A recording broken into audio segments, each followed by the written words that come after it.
Hey friends, it's Kip Icon and welcome back to Kip Plays Kentucky Route Zero. We're in the Elkhorn Mine. This is Act 1, Scene 4. Jesus, are you alright? What the hell? Just the last thing that happened was the cave, the mine shaft caved in on us and I guess Conway hurt himself. My leg is stuck. Shit, okay, I'm gonna pull you out. We have to get you out of here. There you go. Okay, are you hurt? Can you put any weight on that leg? It's all messed up. Here, let's get you onto the tram. There you go. Now, let's just see if this thing has power. Whoa. Well, okay, there's some luck, right? We should be able to ride this tram right out of the auxiliary exits. If there are any. I think there are. What about Weaver? We'll just find the exit and then figure out what to do from there. That's our first priority. So, the controls are over on your side. Let's get moving. Alright, the controls... Oh, okay. Oh, that turns our lantern off. Alright. The control... Oh, okay. Ooh, that's a loud noise. So, can we go back this way at all? No, that's okay. That's where the cave-in happened, I suppose. And we can turn off our light anytime, I guess? Oh, yeah, and you can kind of see by the sparking of the, whoa! By the sparking of the tram. Did you guys see? Let me go back and see if you can see. There were like silhouettes of people behind that gate. Oh, now they're in the front of the gate! This is like 5 spoopy 5 me. Or 2 spoopy for me. 3 spoopy 5 me is what I meant. Anyway. Wow, I kind of feel like exploring the mine with just the light of our sparking tram car. Yeah, there are like hundreds of silhouettes of people in here.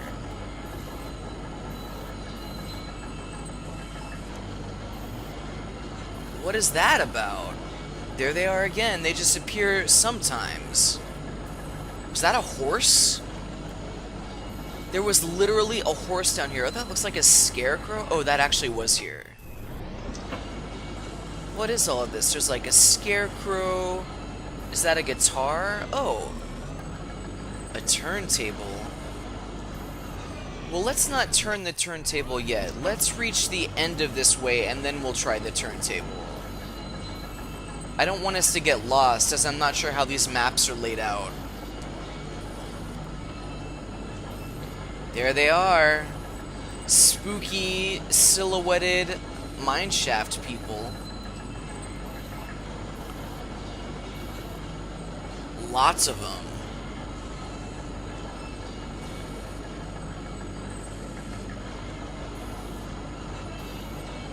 The horse was probably the weirdest one that I saw. Wait, is this... This is nothing? Oh, it's just another tunnel. Okay. Well, I was gonna say I'll just go back to the turntable, but I really do want to explore what's at the end of this path first, and then go to the turntable. This path is really long. I wonder if this is like hard progress somehow. Oh, that's literally where the exit is. Well, we got a lot of exploring to do first, friends. A lot of exploring in the darkness. With spooky mine silhouette people.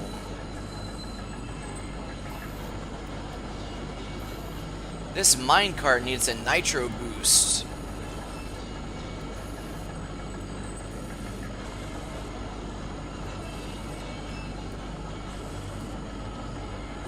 Alright, here we go.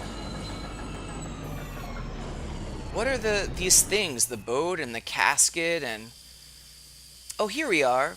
This may be hard to believe. It's hard for me to believe myself, but this whole branch was underwater last I heard. Is it safe? I guess so.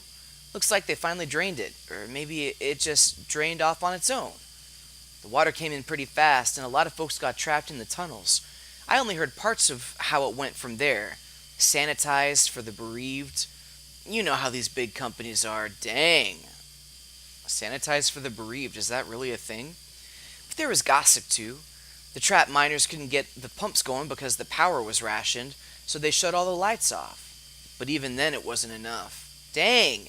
Like the power being rationed at Joseph's place. So I guess it was dark when they. Ooh, you lost some people down here, didn't you?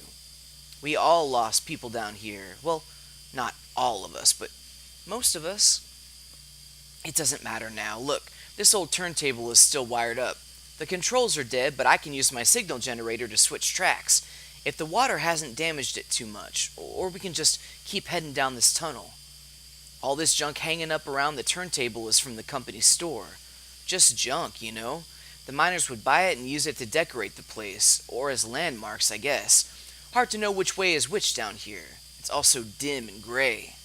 Shannon connects two clip leads from her signal generator to the turntable's electrical panel. We're on the track between the animal bones and the rowboat, so...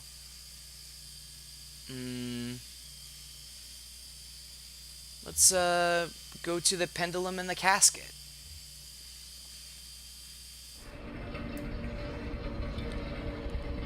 The magic realism in this game is fantastic and extends to electricity and mechanical objects. Like, I have no idea how she was able to move the turntable with whatever clamps she has to connect to the, whatever.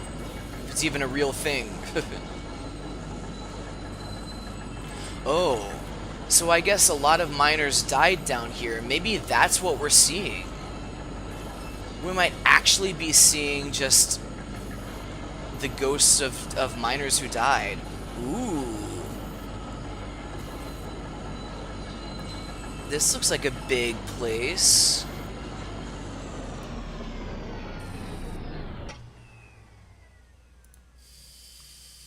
A stage? What? They have a stage down here?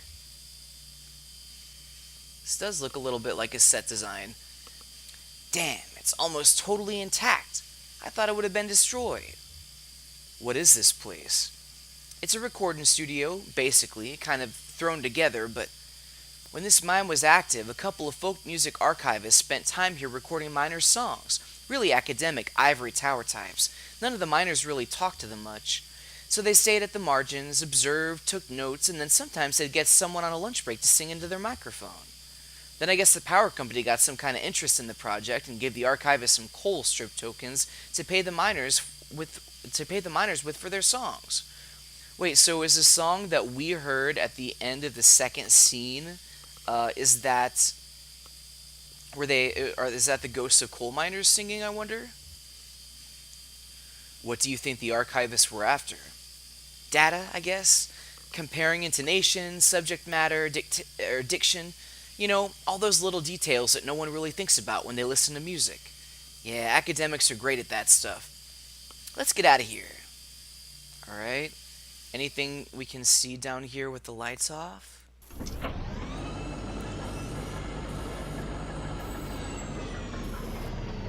I'm looking real close and I haven't seen anything yet.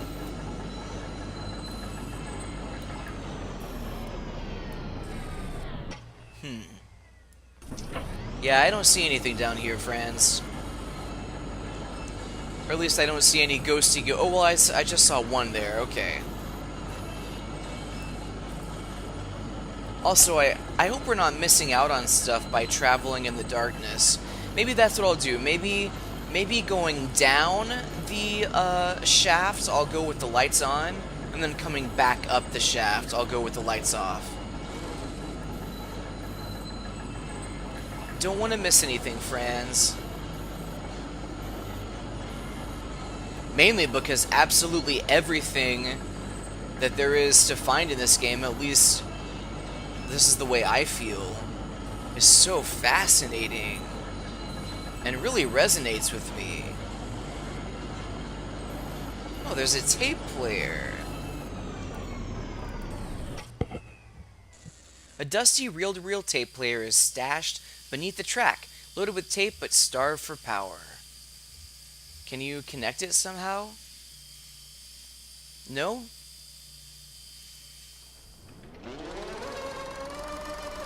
Oh my gosh.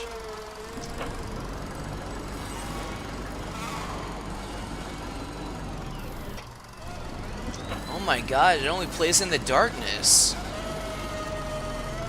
Yeah, there they are. A bunch of deceased coal miner ghosts.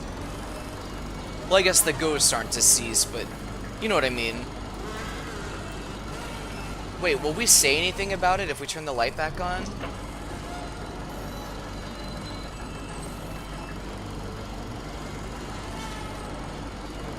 Sorry, Franz, I'm just trying to check for things.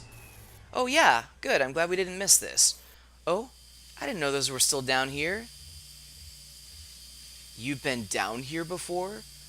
Not this deep, but I knew about the tape machines. They'd record up on that old scaffolding we saw, and I guess then they'd sequester themselves down here to listen to the recorded songs. Yeah, what happened to the archivists? They got out.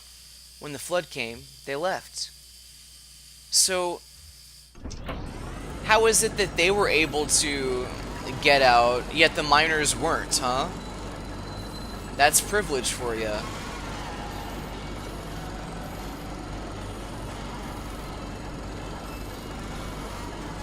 This is really, really spooky down here. I personally suffer from a pretty strong case of claustrophobia. So I'm really getting that impression down here of being claustrophobic. Alright, let's go to... we were at Animal Bones and Rowboat, right? Yeah, so let's go to the Bat Feeder and the Scarecrow. This, like, spinning mine design is absolutely... I think it's beautiful. I think it's really well done, easy to navigate, and kind of a brilliant concept, because I guess it kind of makes sense, right? That there would be a mine track with like a moving track, but it still also seems kind of magical. I love when something is a little bit confusing. You're not sure if it's real, you're not sure if it's a metaphor, you know. Whoa, what is this? Oh, it's a dead end. Do you hear that?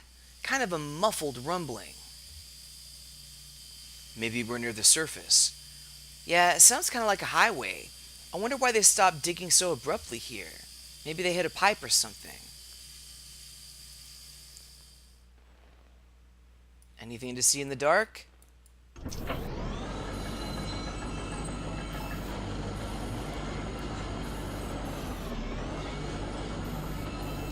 I don't see anything yet, friends. Huh. Well, it didn't look like there was anything to see down there. In the dark.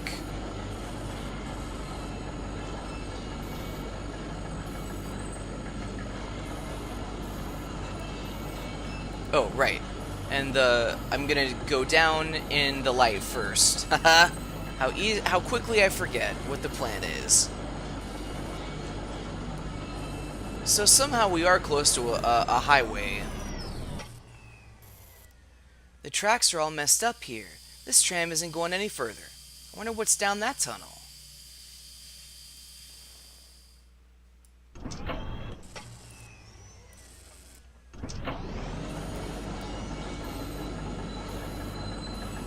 Well, that time I saw Weaver, or not Weaver, I saw Shannon pop out, kind of illuminated by the light, and it kind of scared me. Alright, well, I suppose that's what there is to explore here in the mines. Why don't we head on down, ease on down, down to hard progress. Oops. That's not what I meant! I mismoused!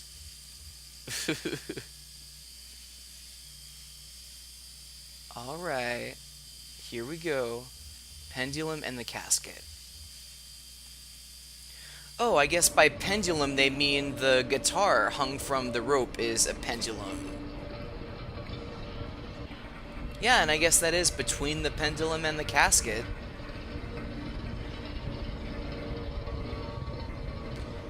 I think maybe the first time I played this guy, I got really discombobulated about how to navigate these tunnels. Also, I just recently got a SNES Classic and I've been playing Donkey Kong Country, and those minecart levels are so hard.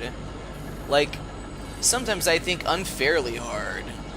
Alright, friends, sorry about that. I actually ended up getting lost maybe I cut out this part, but after I was talking about how the first time I played it, I found it really easy to get lost in the mines, but how this time it was so much easier for me. Alright. Well, Ghosty Goose, it was nice to visit. Thank God, okay. Let's go. Yeah, okay, that tunnel where the tracks were broken, I'd like to take a look down there. What? If you wait for me here, I'll just go take another look around. Oh, I see, so, uh, do whatever you need. I'll just wait for you here. Thanks, I'll be right back. Do we get to see what you find? Huh? Do we? Do we? Or did I choose... Gosh dang it! Birdcage. A paper tag hangs from the birdcage by a string. Canary, 25 tokens. Dang. Canaries sold at the company's store? Did they also sell respirators? No bones in the cage. That bird must have been set free, or maybe the cage was cleaned? Those are all good questions.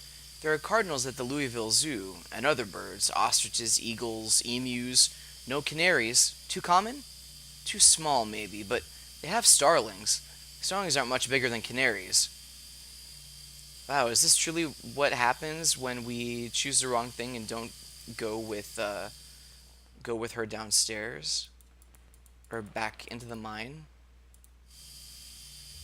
Oh. Tape reels that weren't there before I turned the lamp off? A pile of tape reels is jammed into the top of the tram. They must have been thrown on in a rush. The reels are unlabeled. The tape is decayed. Lizette and Ira's son Charlie talked about a piece of music he liked made with old decaying tapes. What was it called? Something about... Charlie had the most bizarre taste in music. Weird, noisy, computer music. Where did he even hear that stuff? Louisville, probably, or in college. Right, so Charlie is Lizette and Ira's son. And Ira used to be Homer's owner. He was a smart kid. Damned pity. What is a pity? What happened to him?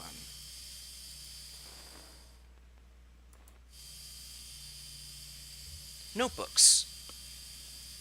The notebook at the top of this dusty stack is labeled in black marker. The label is dusty and smudged, but it looks like it might say horses? Houses, maybe? Or verses, even? Crude and hurried handwriting, too. Lizette has immaculate handwriting. Pristine and measured cursive. Never a stray mark. For the last several months, she filled out the receipts for each order, since that young couple complained about the handwriting on the order slip. It's carbon paper anyway. It's bound to wear away over time. If they're so precise about their records, they should put it on the computer anyway.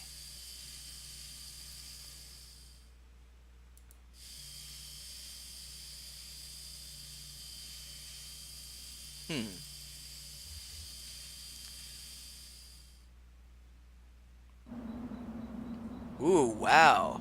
Look how rickety that structure is. It's like really moving. Where am I though? Oh wow, we're really far away. We're just very small down there.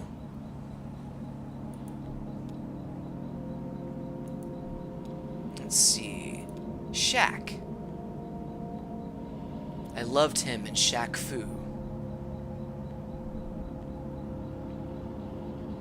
The cramped shack is lined with wooden shelves. Dusty stacks of tape reels and notebooks crowd the room, but a bit of moonlight filters through a window near the ceiling. On a small desk in the middle of the room lay 3 notebooks. The red one is labeled J. Marquez, the green one is labeled R. Marquez, and the blue one is unlabeled. Conway opens the blue notebook.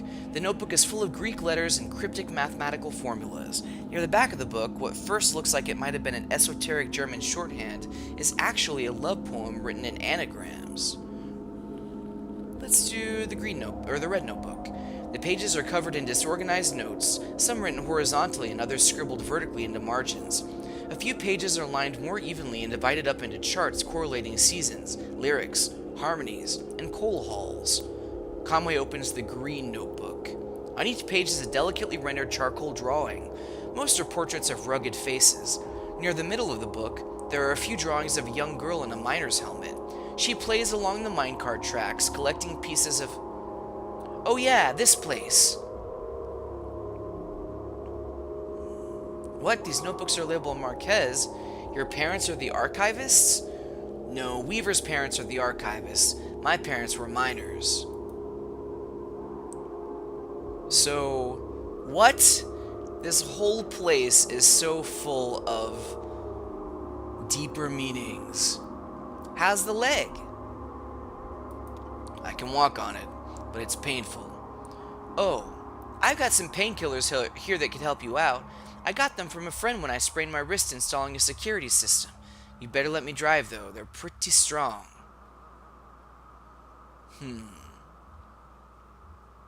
Let's drive. I can handle it. Okay, your decision. I still need to find the zero. Well, it's like I told you. Weaver doesn't lie. If she sent you here to find your on-ramp, this is where you should be looking. Or maybe you just weren't listening closely enough and that's not exactly what she said? I saw Weaver at my workshop. Oh, so she didn't just get a message, she saw Weaver. That's up north by Lake Nolan, right at Wax and Peonia, in the back of a bait shop. Pretty glamorous, right? These are the times we live in. She's either up there or back at the farmhouse. Whichever you want to head to first, just let me know. Alright. What is this, like, two stick figures holding hands thing next to the truck? Have we seen a queue like that before? Maybe I have, but I can't remember where.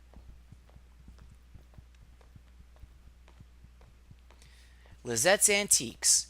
I guess this is your truck? Surprise? It's kind of old. No, I'm not surprised. I guess it's an antique too. I think it suits you.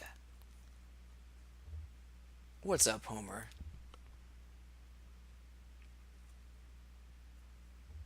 Homer, this is Shannon. Nice to meet you, Homer. I've got some dried banana slices in my bag. Would you like one?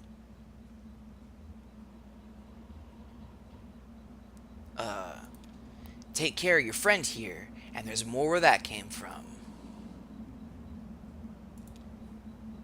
Yeah, why not take painkillers and get behind the wheel of a car?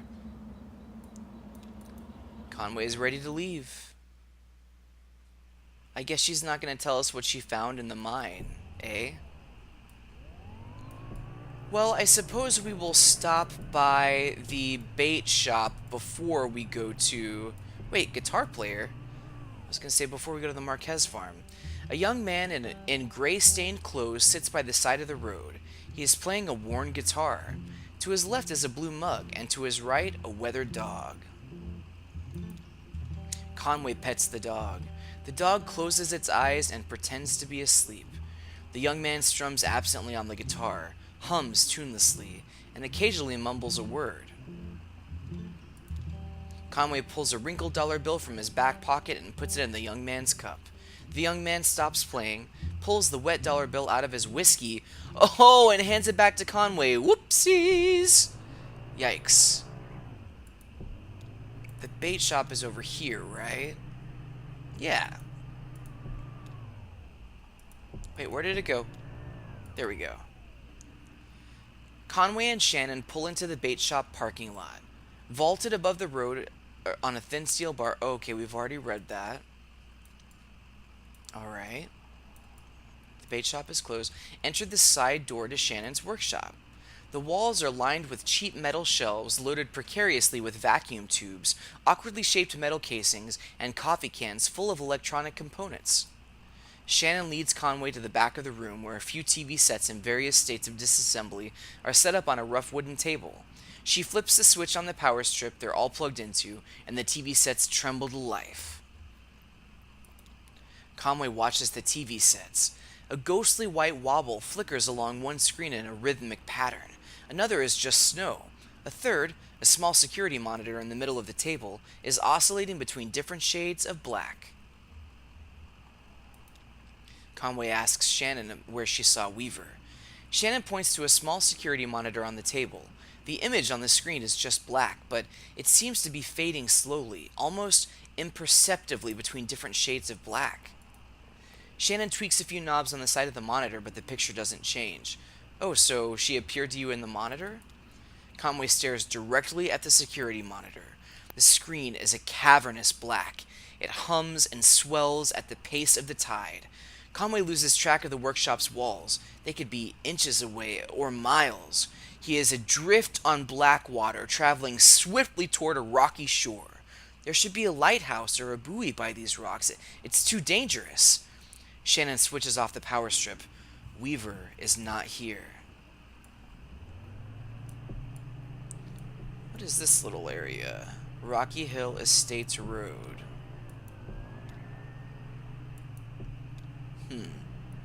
You know what I would like to do, friends? Before we call this an episode, I would like to check out Equus Oils again. Just want to check in with Joseph and see if anything has potentially changed. Wait, what is that? A sign in front of the bill. Oh, okay, we've already been here.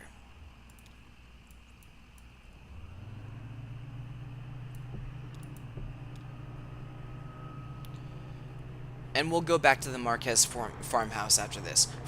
The Marquez farmhouse? Ay, ay, ay. Oh, great. Well, we have a whole scene here. So in the next episode, we'll find out what the hecky is up with Joseph. Thanks so much for watching. I have been and I'll continue to be Kip Icon as long as you guys continue to what? Follow your drams. Bye!